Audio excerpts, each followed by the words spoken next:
over the weekend, the Democratic Party voted on who will become the next chair of the DNC. Now, it had former Obama Labor Secretary Tom Perez versus Keith Ellison, and Perez won in a surprisingly tight race against Ellison in the last round of voting. See, how they do it is that they'll do successive rounds of voting, eliminating people who get the least votes until two are left, and one of them ends up getting the majority of Democrats.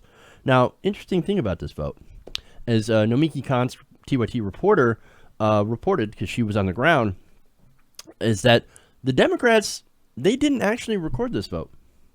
Well, that's a little bit weird. Well, why wouldn't they record the vote? I mean, if it's clear that Perez won, they would record it. I'm just saying, that's a little weird. That's super, super sketchy, super interesting. Now, in fact, the whole idea of Tom Perez jumping into the race, also kind of weird. I mean, for example, you've got Keith Ellison here, who was backed by both progressives and establishment figures. You know, Bernie Sanders, who had other figures, Chuck Schumer backing Keith Ellison. So, I mean, that's a little weird. And then here comes Tom Perez, who is backed by, of course, President Obama and Joe Biden. Interesting. Now, look, some Democrats out there are saying, hey, man, lay off Tom Progressive. He's actually a pretty progressive guy. I mean, 538 had an article like, he may not be quite as liberal as Keith Ellison, but he's a super progressive. Not really. That's not exactly true. And look, they're not even that similar on policy grounds. And another talking point you'll hear is they are virtually indistinguishable when it comes to policies. I mean, they both support a higher minimum wage, all that stuff. Well, again, not really. They're not really all that similar. For example, policy positions, you have Tom Perez, who is actually pro-TPP, pro-Trans-Pacific Partnership. Ellison, Bernie Sanders, against the Trans-Pacific Partnership. Now, look, Perez is Labor Secretary. Maybe he had to go along, and I hear this as well as a counter to that. Well, you don't understand. He was Obama's Labor Secretary. He didn't have a personal opinion on this. He had to go along with what President Obama was saying. I don't know. Just saying. If he were as strongly progressive as they wanted to believe, then why didn't he come out and say, look, I'm personally against the Trans-Pacific Partnership, and I think we need to do something about it. No, I am full on board with TPP. That's what he says. So, great. Now, also, during the campaign, not for single-payer health care. And of course, he's against he's against tuition-free education. Also, he's somewhat weak when it comes to labor compared to the progressive wing. Under Tom Perez, unions still kind of got the shaft. Not only that, but he's pro-bank. He was against punishing the banks after they crashed the economy in 2008. No, we only look forward, not backward. We only look forward. So we're not going to go after the banks.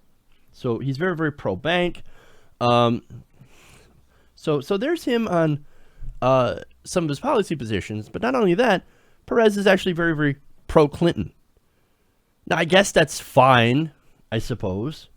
But remember, during the primary, Tom Perez urged the Clinton campaign in emails released by WikiLeaks to paint Bernie Sanders as the candidate for angry white men.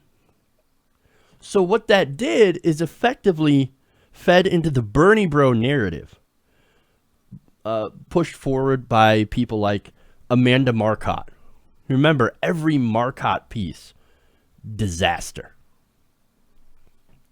Bernie bro, sexist. You look at that. Only white men support him. Despite the fact that you had millennials of every different race, Latinos especially, African Americans, all that, backing Bernie Sanders. It was less white males versus everybody else, and more of young people versus older, more establishment people. That's what you had in this election. But again, they put out this narrative, the Bernie Bros. It's not true at all. It was complete and utter bullshit.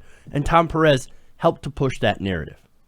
said, wouldn't it be a great idea if we could turn this minority sport against Bernie Sanders and for Hillary Clinton? I have an idea. Let's paint him as the candidate for white men. There we go. And now Democrats, they're saying after this one, hey, let's play nice with Tom Perez. Look, he put Keith Ellison in as co-chair. See, he's reaching out to progressives. I don't know what you progressives are belly aching about. I don't know what your problem is, man. He is reaching out. He doesn't have to reach out to you guys, but he's doing it. That's because he needs you. He needs us. He needs us. Look, here's the thing. He gave Ellison, yes, co-chair, but that position has no power whatsoever to shape policy. Progressives, we're not stupid. We see what's going on here. We see that this is nothing more than a symbolic gesture by the establishment to get our support. This is change on the outside, continuity on the inside. And they wonder why progressives are still pissed off and continuing to call for a new party, leaving the party. And look, I don't blame them. I don't necessarily agree with them on that, and that's fine.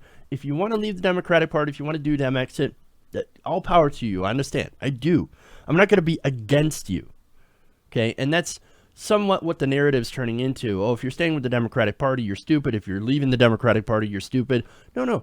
You know what? We all got to do what we feel is right. And I'm not going to shame somebody for their decision to leave or to stay. That seems ridiculous. Now, look, and I understand that because at one point, I remember getting so pissed off at the Democratic Party that I was like, you know what? I'm done. If Ellison loses, I'm done. I'm done. Because you know what? It's tough to see the Democratic Party continue to not learn from their lessons. And what lessons are these? Well, there's an article in the Washington Post written by Dave Weigel that looked into why Keith Ellison had lost. Now, he writes, quote, the less critique of the Obama years, that it pursued neoliberal policies and left running room for populists such as Donald Trump, is not yet accepted across the party. Again, this is going back to why they did not learn their lesson. They didn't do it. They won't accept the reality of why they lost.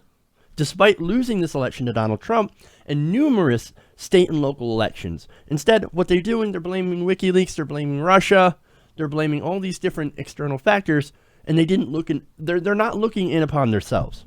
Okay? Now, however, there is one bright spot here. This election was actually super close. Really close. And so that makes me believe that even more strongly in the mission of Justice Democrats. Now, some people want to dismiss that as working with the establishment. But no, the whole point is to not work with the establishment, to replace the establishment. That's the whole point of Justice Democrats.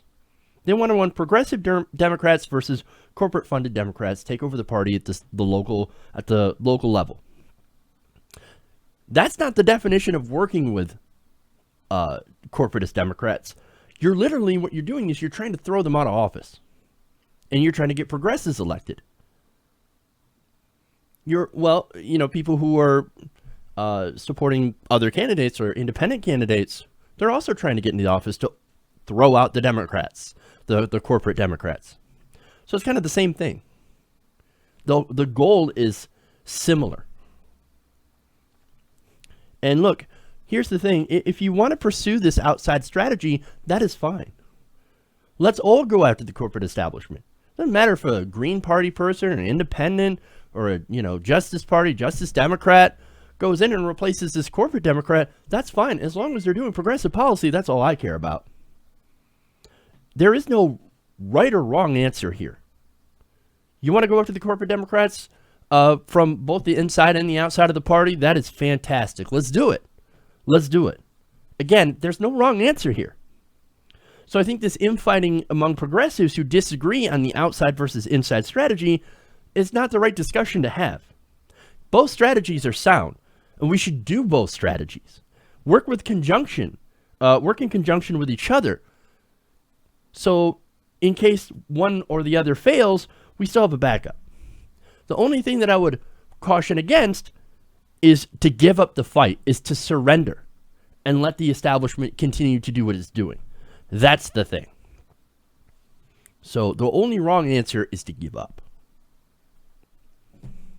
Now look, Ellison, obviously, that was a blow to the progressive movement for sure. Ellison losing. However, if the establishment thinks that just because of this loss that we are going to go away, they are sorely mistaken. And you can mark my words on that. Hey everybody, thanks for watching this video. If you want to see more like this, please hit the subscribe button below. And if you want to support truly independent progressive media, please consider becoming a patron at patreon.com/TYTNation.